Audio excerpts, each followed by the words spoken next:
اللہ نے اپنے خاص بندوں کی باتیں انسانوں کے نزدیک اس لیے واضح کی تاکہ ہر دور میں انسان ان واقعات سے سبق حاصل کر سکے۔ تو ویسے ہی ایک عظیم نبی جس کو 40 دن تک مچھلی نے اپنے پیٹ میں رکھا، ان کے واقعے کو بھی اللہ نے ہدایت رکھا ہے۔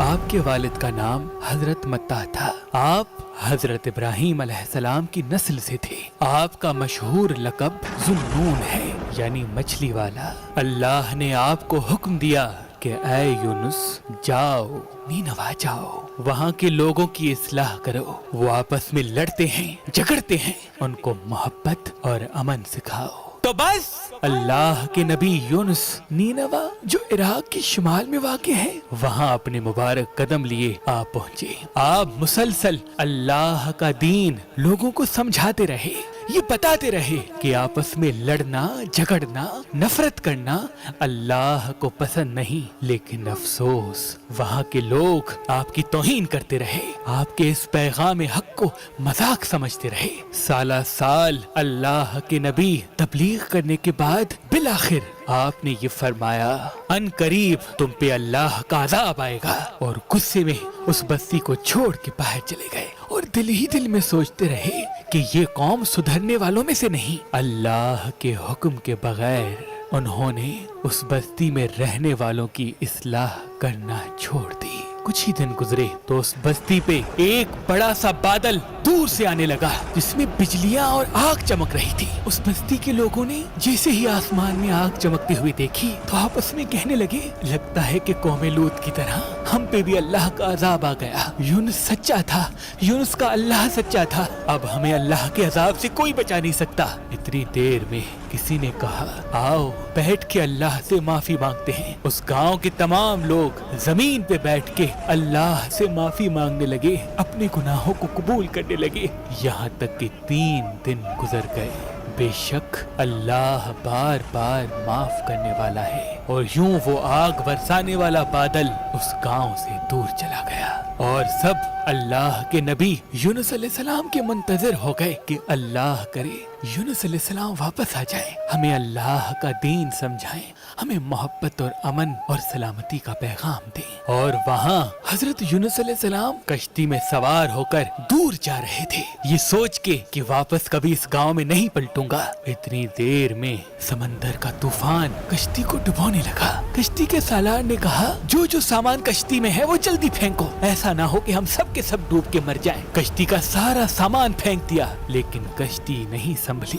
بالآخر کشتی کے سالار نے کہا کشتی سے وزن کم کرنے کے لیے ہم کسی کو پھینکتے ہیں، شاید کشتی سنبھل جائے۔ سب ایک دوسرے کو دیکھنے لگے تو سالار نے کہا ایسا کرتے ہیں قرعہ اندازی کرتے ہیں، جس کا قرعہ نکلے گا تو اس کو قربانی دینی پڑے گی تاکہ دوسرے لوگ بچ جائیں۔ بس سب کے نام تحریر کیے گئے اور قرعہ اندازی کر کے جب پہلا نام نکالا تو پہلا نام اللہ کے نبی یونس کا نکلا۔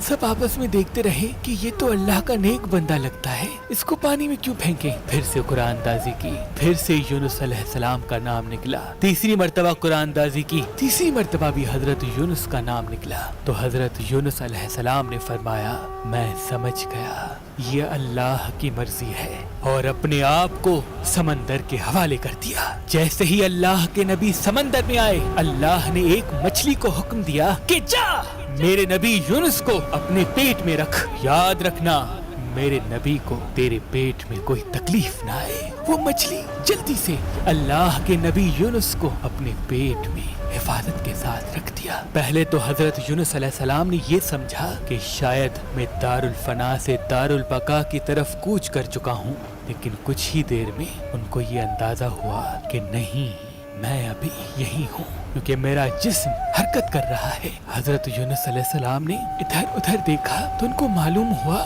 کہ وہ مچھلی کے پیٹ میں ہے۔ اپنے اللہ سے بات کرنے لگے، اپنے اللہ سے معافی مانگنے لگے کہ اے میرے مالک، جو کام آپ نے میرے لیے چنا وہ میں کر نہیں پایا، اے اللہ مجھے معاف کرنا، بے شک میں نے اپنے آپ پہ ظلم کیا۔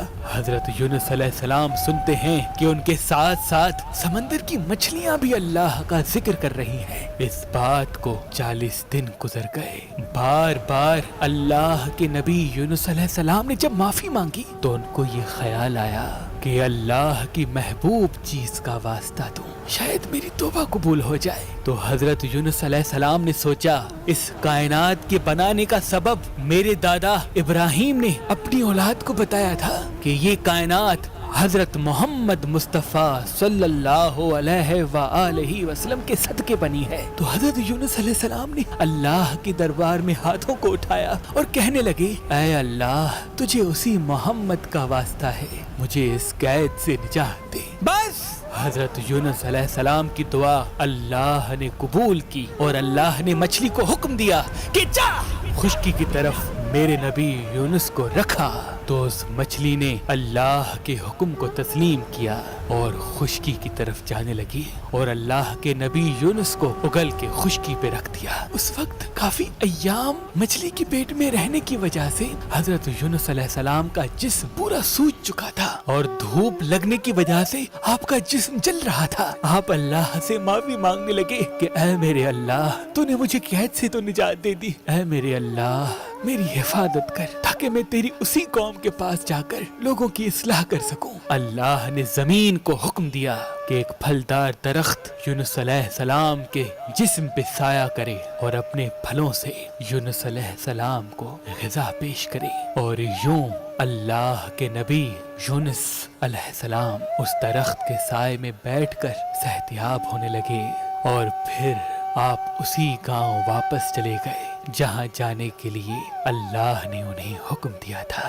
امام علی علیہ السلام نے فرمایا یونس علیہ السلام کے واقعے میں اللہ نے سبق رکھا ہے۔ اللہ نے ہر خلقت کو کسی نہ کسی کام کے لیے منتخب کیا ہے، جیسے سورج روشنی دینے اور گرمی دینے کے لیے، چاند سکون اور راحت کے لیے، زمین کو اناج اگانے کے لیے، ہواؤں کو زندگی کے لیے، ویسے ہی اللہ نے اپنے خاص بندوں کو اس لیے منتخب کیا تاکہ وہ ہر دور میں اللہ کے بندوں کی اصلاح کرے۔ جیسے اللہ نے کسی خلقت کو یہ اختیار نہیں دیا کہ وہ کسی کو بھی اپنی رحمت سے دور کر دیں، سورج کو یہ اختیار نہیں کہ وہ مشرک اور منافق میں فرق پیدا کر کے کس پہ روشنی ڈالے اور کس پہ نہیں، بارش کو یہ اختیار نہیں کہ وہ مومن کے گھر پہ برسے اور منافق پہ نہیں، زمین کو یہ اختیار نہیں کہ وہ مومن کی زمین سے اناج اگائے اور مشرک کی نہیں، ویسے ہی اللہ کے نیک بندے کو یہ اختیار نہیں کہ وہ اپنی طرف سے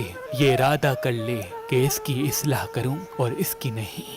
ہدایت اللہ کی طرف سے ہے اور اس ہدایت کو پہنچانا اللہ کے خاص بندوں کا فریضہ ہے۔